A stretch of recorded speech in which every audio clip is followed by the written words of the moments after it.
इंद्रिय, कर्मेंद्रिय, ज्ञानेंद्रिय, चित्त, सारे इंद्रियों के जो स्वामी होकर के विराजमान। प्राण शब्द कहीं जो योग शास्त्र है उसमें इंद्रियों के लिए भी प्राण शब्द का प्रयोग होता है। प्राण शब्द केवल प्राण के लिए इंद्रियों को प्रेरित करने के अर्थ में नहीं, बल्कि प्राण शब्द का प्रयोग इंद्रियों के लिए भी प्राण शब्द का प्रयोग होता है। प्राण इंद्रिय एक चीज है।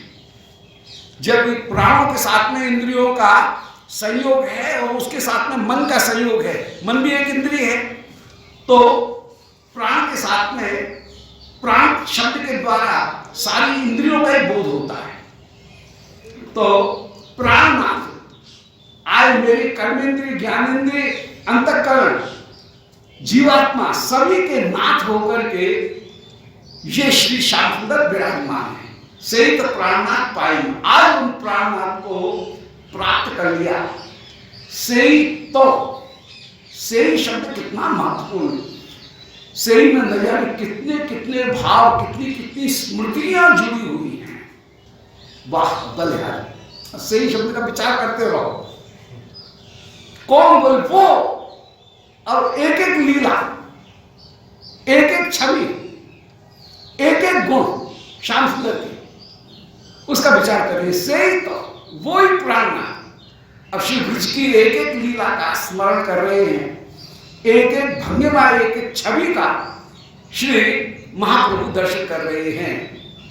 कि उस दिन श्री महाप्रभु ने ऐसा वस्त्र धारण किया था, उस समय पटका की फौरान ऐसी थी, उस समय मुकुट की झुकन ऐसी थी, उस समय भौं की मटकन ऐसी थी, उस समय नयनों की चितवन ऐसी थी, उस समय अधरों की मुस्कान ऐसी थी, उस समय ग्रीवा की ढुरन ऐसी थी, उस समय चरणों की चलन ऐसी थी, उस समय कटी की मुरन ऐसी थी। एक एक वस्तु का सही अक्षरवतान फलम इदम, सारा कमाल जो है वो किसमें है? इदम में, जिसका हम दर्शन कर रहे हैं। दर्शन करने की वाले की भी विशेषता कि उसकी दृष्टि से देखो, गोपियों की जो दृष्टि है, जिसका जो वर्णन कर रही है, उनकी दृष्टि क्या है? इधर में किस रूप में दर्शन कर रही है? यहाँ धीरोधत रूप नहीं है, यहाँ पर धीरोदात रामचंद्र जी जैसा रूप नहीं है, यहाँ धीरोधत भीमसेन जैसा रूप नहीं है, यहाँ पर धीर शांत भगवान बुद्ध या संकालिकों जैसा रूप नहीं है। यहाँ पर रूप है अक्षरवतान फलम इदम, ये धीर ललित नायक का जो स्वरूप है कि विदग्धो नवतारुण्य परिहास विशारदा निश्चिंता धीर ललिता स्यात्राय प्रेसी वश। ये अक्षरवतान फलम इदम, ये इदम शब्द श्याम सुंदर के सारे गुणों, अब एक एक गुण का, अब निश्चिंत कैसे हैं, धीर ललित कैसे हैं, परिहास विशारद कैसे हैं, एक एक परिहास लीला का कहीं ध्यान कर रहे हैं। कभी श्याम सुंदर कह रहे हैं कि किशोर जी कह रही हैं, बोले श्याम सुंदर जान गई, जैसे तुम भीतर से टेढ़े हो, त्रिभंग ललित हो, वो ही स्वरूप तुम्हारा बाहर प्रकट हो रहा है। वक्रस्त्रहात्म आदो मध्य चांतेच वंशिका रसिको।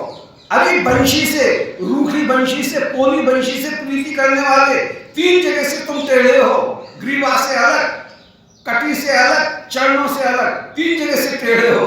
और श्याम सुंदर परिहास विशारद होकर कह रहे हैं, भाई ठीक है, हम तो त्रिभंग ललित हैं, हे अष्टावक्रा तुमको प्रणाम, तुम तो 8 जगह से टेढ़ी हो। वाच कचे भूमि पृष्ठौ स्मिते प्रयाणे अवगुंठे च इत्यष्टसो वक्रा अष्टावक्रायताम बंधे।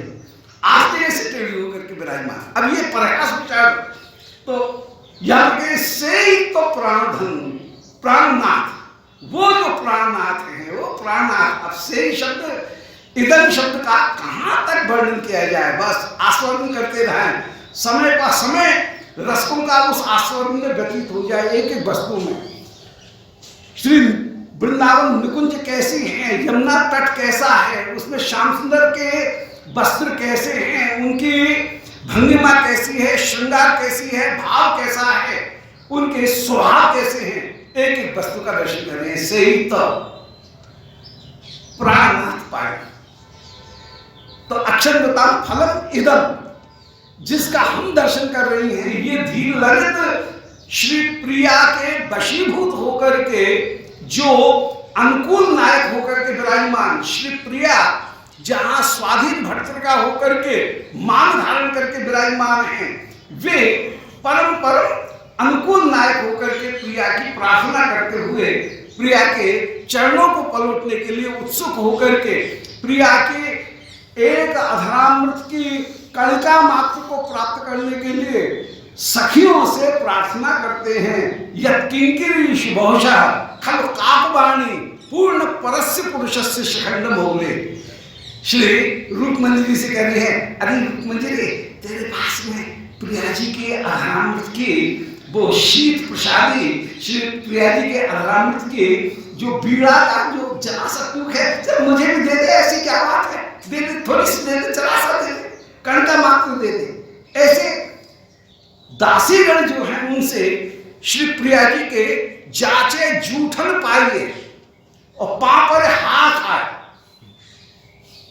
जाचना करते हैं कि जूठन मिल जाए, पैरों में गिर करके हाथ आ रहे हैं, और जो ठाकुर कह बोलिए सकुच तन कह रह जाए। यहाँ पर ब्रिज में यदि कोई उनको ठाकुर कह करके बोलते तो संकोच हो गया, बोला हम क्या बात के ठाकुर हैं, ठाकुर को निकुंज जी की ये है स्वामी, हम तो इनके सेवक हैं, तो उनमें भी संकोच उत्पन्न हो जाए। तो यहाँ पर ऐश्वर्य जगत नियंता जगदीश्वर कहने पर श्याम सुंदर को संकोच हो जाता है, और यदि कोई कहे प्रिया के प्यारे हैं, राधाकांत है, तो फूल जाए। श्री राधा अनुगत है, ये सुन करके वे फूल करके विराजमान हो जाए। तो सही तो प्राणनाथ, आज वे ही प्राणनाथ जिनकी वो रूप माधुरी, वेणु माधुरी, प्रेम माधुरी, लीला माधुरी, चार असाधारण माधुरी और उनके अनेक अनेक विस्तार विराजमान हैं, उनका कहां तक वर्णन करें। से तो प्राणनाथ पायु, उनको आज मैंने साक्षात प्राप्त कर लिया। भावना में दर्शन कर लेना, समाधि में दर्शन कर लेना अलग बात, स्वप्न में दर्शन कर लेना अलग बात, आविर्भाव रूप में दर्शन कर लेना अलग बात, पर साक्षात रूप में जो दर्शन करना वो पायन, उसको आज प्राप्त कर लिया। महाप्रभु अद्भुत होकर के वो उस भाव में एक एक शब्द से मुंह, वो ही अब ही में कितना भाव विराजमान है कि इस रूप माधुरी के अतिरिक्त कोई दूसरी रूप माधुरी मुझे आकर्षित करने वाली नहीं हो सकती है। यही है और कोई दूसरी नहीं है। एक एक रूप माधुरी की मधुरमा का आस्वादन प्राप्त करते हुए श्रीमन महाप्रभु डूब रहे हैं कि सही तो प्राणनाथ पाई। आज उनको पाया और पाकर के भी साक्षात पाया, क्योंकि श्रवणा दर्शना ध्याना मय भाव कीर्तना न तथा यथा सन्निकर्षे। श्रवण में ध्यान में तेरा दर्शन करके वो आनंद की प्राप्ति नहीं है यथा सन्निकर्षे, जैसे साक्षात मिलन में है। साक्षात मिलन जो सुख प्रदान करता है वो सुख प्रदान कोई दूसरा नहीं करता है। तो आज कह रहे हैं कि पायन, उस प्रिय को मैंने प्राप्त कर लिया और प्राप्त भी पूरी तरह से कर लिया, जहां पर केवल नए ही दर्शन नहीं कर रहे हैं, जहां पर केवल गंध मात्र का आस्वादन नहीं हो रहा है, जहां पर वेणुनाद मात्र कान के द्वारा प्राप्त नहीं हो रहा है। पायन का मतलब है संपूर्ण रूप में प्यारे को मैंने पा लिया। पायन शब्द श्री ठाकुर जी गैया चरा करके लौट रहे हैं और पीतवा मुकुंद मुखसार मुमक्ष भंडई श्रीमद् भागवत में वर्णन कर रहे हैं, पर श्री प्रिया की संतुष्ट नहीं है।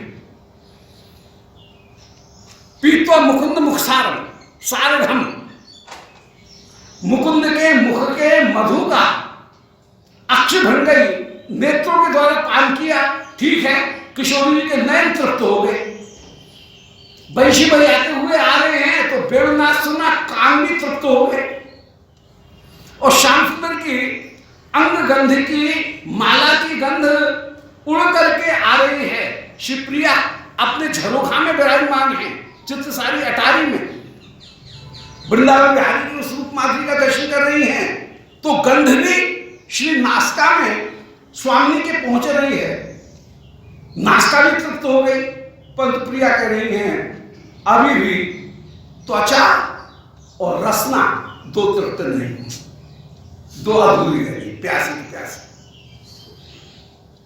तीन चीज तो तृप्त हो गई, 5 ज्ञानेंद्रियों में 3 ज्ञानेंद्रियां तो तृप्त हो गई, परंतु 2 ज्ञानेंद्रियां प्यारे का स्पर्श करने के लिए भी व्याकुलता है और प्यारे के अधरामृत के पान करने की भी व्याकुलता है, और उस व्याकुलता में ऐसी व्याकुल हो जाती है कि श्री स्वामी स्वयं दूती बन करके, स्वयं दूती बनने में तो कहीं गौरव की हानि हो जाएगी नायिका की, परंतु व्याकुलता इतनी है कि स्वयं दूती बन करके आज श्याम सुंदर का जो कटाक्ष है उस कटाक्ष के द्वारा स्वागत करने लगती हैं, अपनी जो कटाक्ष रूपी सखी, कटाक्ष रूपी स्वयं वो दूती बन करके स्वयं ही कटाक्ष के माध्यम से दौत्य करती हुई श्याम सुंदर के पास में अभिसार करती हुई विराजमान हो जाती हैं, और अपूर्व से जो मुस्कान रूपी मदन लेख उसको कटाक्ष रूपी स्वयं दूती के द्वारा श्याम सुंदर के पास में प्रेषित करने के लिए प्रस्तुत हो जाती है, वो अद्भुत होकर के विराजमान है। तो आज वो व्याकुल हो रही है। यहां पर पाइन कहने का तात्पर्य है कि प्यारे को मैंने संपूर्ण रूप में प्राप्त किया है। ये संपूर्णता, साक्षात मिलन में जो पूर्णता है, वो पूर्णता केवल स्मृति में वो पूर्णता प्राप्त नहीं हो सकती, वो पूर्णता स्वप्न दर्शन में नहीं हो सकती है, वो कहीं श्याम सुंदर आविर्भाव हो जाए उसमें भी नहीं है, वो तो साक्षात मिलन में, आगति में जैसी साक्षात मिलन की पूर्णता है वैसी पूर्णता और कहीं दूसरे नहीं, और समृद्धमान संयोग में वो ही माधुर्य का आस्वादन कर रही हैं। यह लागी मदन दहने झुरी गेंद, हाय इन प्यारे के लिए ही अभी तक मैं कामदेव की मदन की अग्नि में जल रही थी। प्रीति जो कहियत मन फुरत, काम कहत रतिकेल रतिरंग, और अंग अंग व्यापत रहे ताको कहत अनंग।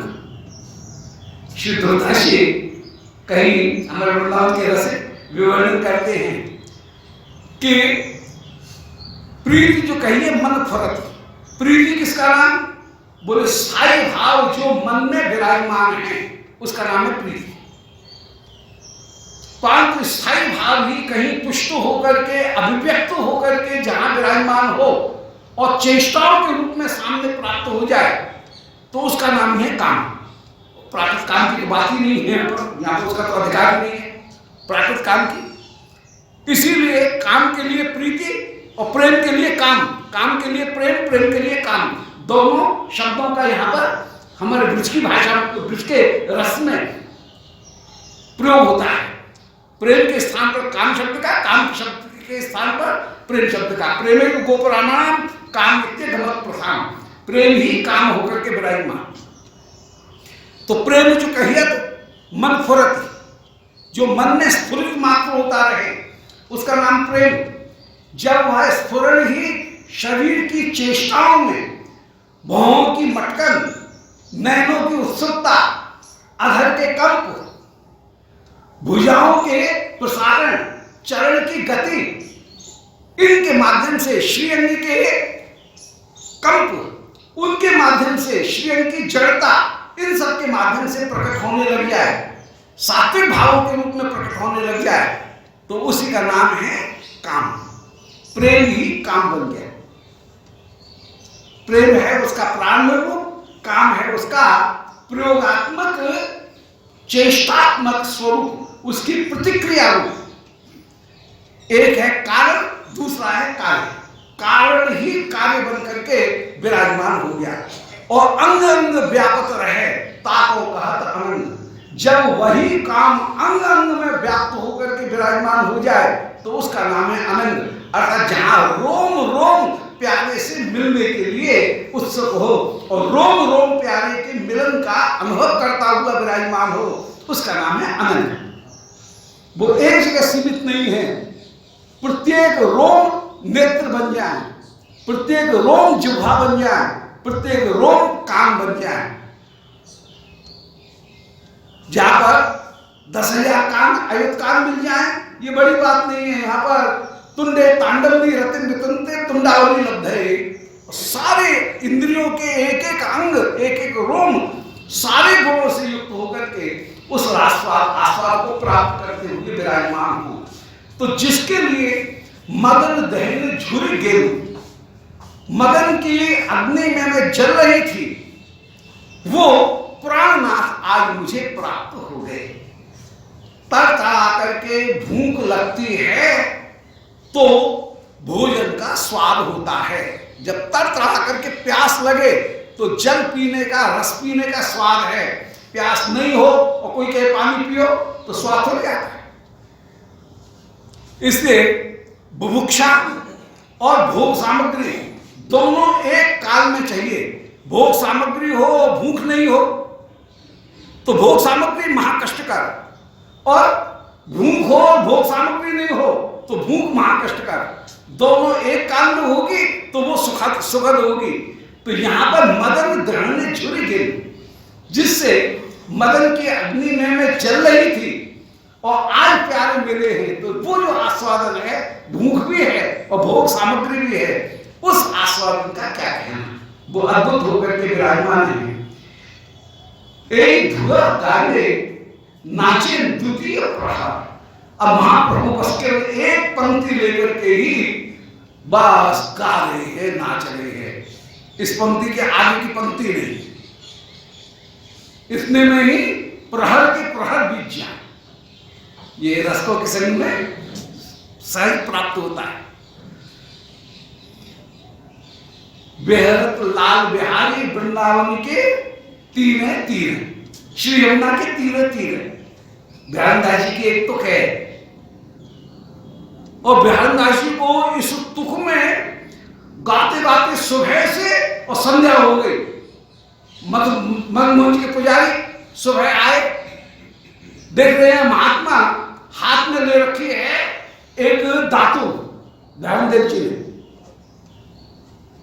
और ये मधुर स्वर में गायन कर रहे हैं कि बेहरत, अब बेहरत में क्या बिहार है, फिर लाल लाल में क्या क्या गुण है, बिहार में क्या क्या गुण है, क्या क्या लीला है।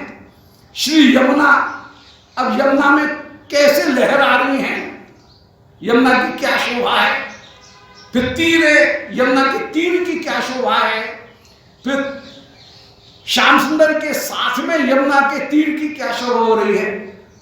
दोपहर को आए, भोग रख करके राजभोग देखा, अभी तो महात्मा की दातुन पूरी नहीं हुई है, अभी तो स्नान करने में बहुत देर है, कुछ बोले नहीं बोले, आनंद में डूबे रहने दो। स्नान करके जल भर करके ले गए, ठाकुर जी की, मदन मोहन जी की आरती हो गई, आरती करके प्रसाद विषाद पा करके विश्राम भी कर लिया। संध्या को 4:30 बजे वो थापन का समय हुआ ठाकुर जी के जगाने का। जब स्नान करने के लिए आए तो देखा कि अभी भी श्री महात्मा जी वही हाथ में दातुन लगी हुई है और अभी दातुन नहीं हुई है और वही तुक चल रही है, उसी तुक का गायन कर रहे हैं। बेहरत लाल बिहारी श्री यमुना के तीन तीन। अंत गया, चेत कराया, महाराज आप आनंद में डूब रहे हो, पर इस समय 5 बज रहे हैं, अब स्नान पूरा करो महाराज। तब होश आया, बैल ज्ञान हुआ। बोले अरे अभी तक स्नान नहीं किया क्या? बोले श्री व्यास देव जी की जय। यहां पर श्री महाप्रभु की ये वही दशा वर्णन कर रहे हैं कि धुआ गाने नाचे द्वितीय प्रहर। इसी केवल धुनों को गाते गाते, इसी भाव को धारण करते करते 2 प्रहर व्यतीत हो गए हैं। इसी एक ध्रुव का गायन करते करते 2 प्रहर हो गए हैं। कृष्ण ले प्रियाई एक भाव अंतरे। श्री महाप्रभु के भाव हृदय में केवल एक ही भाव है कि आज इतने दिन में प्यारे मिले हैं, यहाँ पर काम नहीं चलेगा, कुरुक्षेत्र में रास नहीं हो सकता है। प्यारे यहाँ पर अन्य प्रकार हैं, तुम्हारी अन्य देश अन्य संग अन्य देश गोपीजन कभू नहीं बाय। तुम्हार बाकी पर पाटी तार मध्य कुटनाटी शुद्ध हो गए गोपी क्यों हो गए उपाय। यहाँ पर रस की प्राप्ति नहीं हो सकती है। जल्दी से प्यारे को वृंदावन ले चलो। तो मैं वृंदावन पहरा करके प्यारे को ले जा रही हूँ। कृष्ण ले ए भाव अंतर। आज प्यारे को वृंदावन लेकर के जा रही हूँ, ये भाव ही धारण है। और उस समय श्री श्याम सुंदर भी वो अपना बड़ा भारी जो लंबा चौड़ा जो मुकुट धारण किए हुए हैं, वो मुकुट भी सब छीन लिया जाता है, लुट जाता है, उसको लूट लेती है। बोले इसको हटाओ, यहाँ पर इसकी जरूरत नहीं है। श्याम सुंदर को गोप वेश धारण करा करके रथ के ऊपर विराजमान करके शिव वृंदावन में ले जा रही हैं। एक भाव नृत्य मध्य पढ़े एक श्लोक, से श्लोक के अर्थ के हो ना पूछे लोग। और इसी भाव में श्रीमद् महाप्रभु एक श्लोक का गायन करते हैं और उस श्लोक के भाव को कोई दूसरा नहीं जानता है। वो श्लोक प्राकृत काव्य का कोई श्लोक है। मम्मट ने काव्य प्रकाश में और साहित्य दर्पण में दोनों में इस श्लोक को दिया गया। उत्तम काव्य के लक्षण के रूप में इदम उत्तम मत्शैली व्यंग्य व्याख्या धन्य बुधय था। इस उत्तम काव्य के लक्षण में इस श्लोक को उदाहरण के रूप में काव्य प्रकाश में और साहित्य दर्पण में दोनों में दिया गया। अब उस लौकिक काव्य के प्रेम के श्लोक को श्रीमद् महाप्रभु किस भाव भूमिका में है, उस भाव भूमिका में उसका आस्वादन कर रहे हैं कि यह कौमार हरस्सैव वैवरः स्थायेव चैत्रक्षपा तेजोन्मीलित मालती स्वरमय प्रौढ़ा कदम्बानिला सा चैवास्मि तथापि तत्व स्वरूप व्यापार लीला विधौ रेवारोधस वेदसी तरतले चेतस समुत्कंठते। कि अरे सखी यह कौमार हरा, जिसके साथ मेरी कुमार अवस्था व्यतीत हुई, अर्थात जो बाल्यकाल का मेरा साथी रहा, यह कौमार हरा, जिसके साथ में कुमार अवस्था व्यतीत हुई। बालकाल से लड़काई को प्रेम कहो अन कैसे छूटे। सूरदास जी वर्णन कर रहे कि लड़काई को प्रेम है, बाल्यावस्था का प्रेम है, वो कैसे छूटे। तो यह कौमार रहा, जिसके साथ में कुमार अवस्था मेरी जिसके साथ में क्रिया करते हुए व्यतीत हुई, सही वही वरा, वो ही आज वर रूप में मुझे प्राप्त हुआ। स्थायेव चैत्र क्षपा, वही चैत्र की रात्रि है। बाल्यावस्था से जिसका प्रेम था वही मेरा प्यारा है और वो आज वर रूप में प्राप्त हो गया। परंतु वर रूप में प्राप्त होने पर वो चमत्कार नहीं है जो चमत्कार वाद्यमानता में था।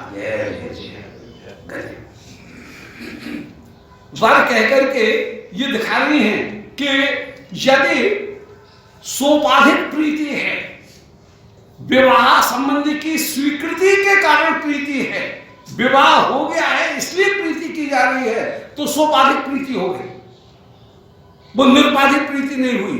पहले जो प्रीति थी वो निरुपाधिक थी, परंतु अब वर होने के कारण, विवाह होने के कारण, अग्नि स्वीकृति के कारण, अग्नि साक्षी स्वीकृति के कारण यदि उससे प्रीति हो रही है तो ये तो सोपाधिक प्रीति हुई।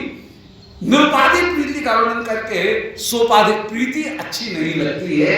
ये कहीं भाव प्रकट हो रहा है कि प्रीति तो स्वाभाविक रूप में ही विराजमान थी। ताएव चैत्र क्षपा, इस समय चैत्र की वो ही नवरात्रि वासंती सुंदर राका निशा यहां पर विराजमान है। तेजो नीलित मालती सुरभ है, इस समय मालती की वे ही सुगंध चारों ओर फैल रही हैं। प्रौढ़ा कदम्बा नीला, और इस समय कदम्ब के वृक्षों से लिपट कर के सुंदर सुगंध चारों ओर फैलती हुई विराजमान है। कदम्ब की वो ही वायु है, माने उद्दीपन विभाव भी वैसा का वैसा ही विराजमान। श्री वसंत ऋतु की, चैत्र की मधुमास की शोभा, वही प्रौढ़ कदम्ब की सुगंध से युक्त वायु, वो सब विराजमान है। और साथ चैवास्मी, प्रेम की आश्रया होकर के आश्रय रूप में भी मैं ही विराजमान हूं। वो ही विषय प्यारा है, वो ही आश्रय में हूं। तथा तत्व स्वरूप व्यापार लीला विधौ, परंतु यदि कोई ये कहे कि चलो अब तुमको पूर्ण आनंद की प्राप्ति हुई, तो कह रही है नहीं, इस आनंद की तुलना में आज जो आनंद मिल रहा है उस आनंद की तुलना में पहले जो प्यारे के साथ में मिलन था, वार्यमानता होने पर, दुर्लभता होने पर जो मिलन की प्राप्ति थी, वो मिलन की प्राप्ति अब सुगमता होने पर, अब अधिकार संपत्ति की प्राप्ति कर लेने पर उस मिलन की प्राप्ति को नहीं किया जा सकता है, उसके स्वाद को प्राप्त नहीं किया जा सकता है। तो तत्व सुरतव व्यापार लीला विधौ, पहले जो सुरतव व्यापार जो छिप छिप करके मिलते थे, वार्यमानता से युक्त होकर के मिलते थे, जहां पर दुर्लभता विराजमान थी, और उस मिलने में जो सुख विराजमान था, रेवा रोधसी, रेवा के मनुष्य यमुना के, रेवा शब्द यहाँ पर यमुना का वाची होकर के ही विराजमान, उसकी व्याख्या भी इस तरह से की है। तो रेवा के तट पर बेतसी तटले बेरसी कुंज में जो विहार था, उस विहार के लिए मेरे हृदय में उत्कंठा हो रही है। चेत समुत्कंठते। अब श्री महाप्रभु ने ये जो गायन किया, इसके तत्व को और कोई दूसरा नहीं जान सकता है। इस तत्व को जानने वाले हैं यदि कोई, तो एकमात्र श्री रूप गोस्वामी जी, वे ही इस महाप्रभु के हृदय के भाव को परिपूर्ण रूप से जान रहे हैं। ऐसे श्री महाप्रभु ये जान रहे हैं। एक श्लोक के अर्थ जाने, एक ले स्वरूप। इस श्लोक के अर्थ को श्री स्वरूप दामोदर अकेले जानते हैं।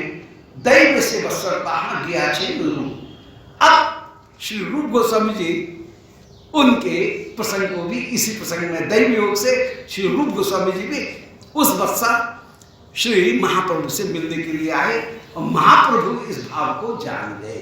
अब श्री रूप गोस्वामी जी की महिमा और रूप कैसे श्री महाप्रभु से अभिन्न स्वरूप होकर के विराजमान है, इसको आगे के प्रसंग में निरूपण करेंगे। बोलो श्री वृंदावन बिहारी लाल की। कल कुंभ में सेवा है, वो श्री सुरमा कुंज वाले श्री प्रेमदास जी महाराज, उनका आदेश है संत का, तो कल वहाँ भी जाना है। तो कल कथा प्रसंग श्री महाराज जी कहेंगे, यहाँ पर कथा प्रसंग वो बराबर चालू रहेगा, और कल का विश्राम रहेगा। फिर 12 तारीख से यहाँ पर 13 तारीख तक कथा चलेगी।